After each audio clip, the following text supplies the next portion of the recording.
আমরা একটু সমন্বয়ের মাধ্যমে থেকে আমরা প্রধান শিক্ষক এবং আমাদের প্রিয় স্যার, আমাদের শিক্ষাবিদ, জেলা শিক্ষাবিদ সমন্বয় করে আমরা চলব।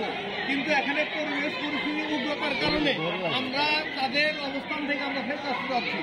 আপনারা যদি সবাই আমাদেরকে সর্বাত্মকভাবে সহযোগিতা করেন তাহলে একই সিদ্ধান্তে, সবারই সম্মতি মিলে একই সিদ্ধান্তে আমাদেরকে অবস্থান করতে হবে এবং সেই সিদ্ধান্তটাকে বাস্তবায়ন করতে হবে। আমরা সবাই সমর্থন দেব।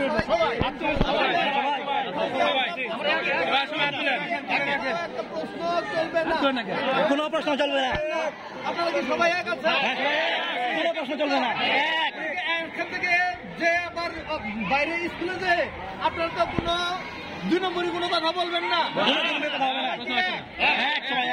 আপনারা এক হয়ে থাকেন, হ্যাঁ, এবং কি বিপরীত কোনো পোস্ট দেওয়া চলবে না।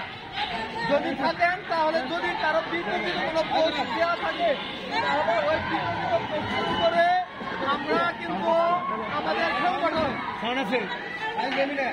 সংগঠন কিন্তু অ্যাকশনে যাবে। এখন আপনাদের সঙ্গে আমি বক্তব্য রাখার জন্য বিনীত অনুরোধ করছি আমাদের পরম শ্রদ্ধেয় জনাব মোহাম্মদ শহীদুল ইসলাম, সহকারী শিক্ষক, চন্দ্রগড় সরকারি প্রাথমিক বিদ্যালয় এবং বাংলাদেশ প্রাথমিক শিক্ষক সমিতির প্রাথমিক সহকারী শিক্ষক সমিতির সম্মানিত উপদেষ্টা আপনাদেরকে বক্তব্য রাখার জন্য বিনীত অনুরোধ করছি। উপস্থিত সহকর্মীবৃন্দ, আসসালামু আলাইকুম।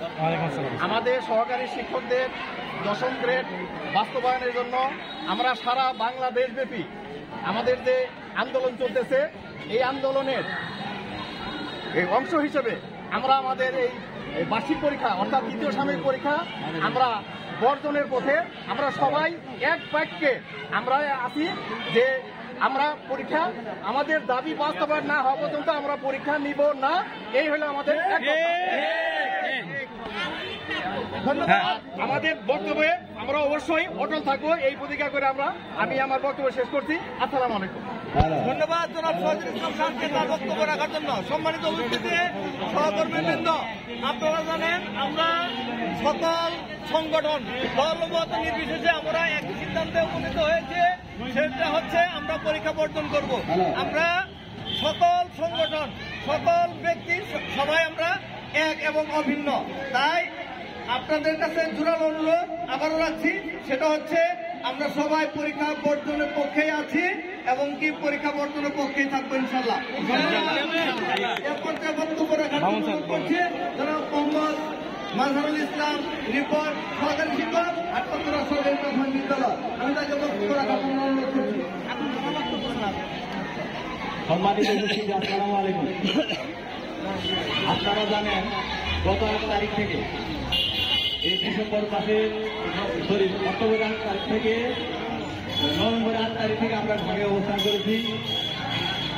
আমাদের কেন্দ্রীয় নির্দেশনা মোতাবেক আমাদের দশমদের দাবি যে ছিল সেটি বাস্তবায়নের জন্য আমরা 3 দিন ঢাকায় অবস্থান করেছিলাম।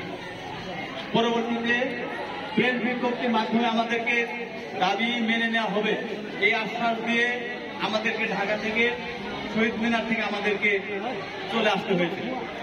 কিন্তু অত্যন্ত দুঃখের বিষয়, এই 8 তারিখের পরে 9 তারিখের পরে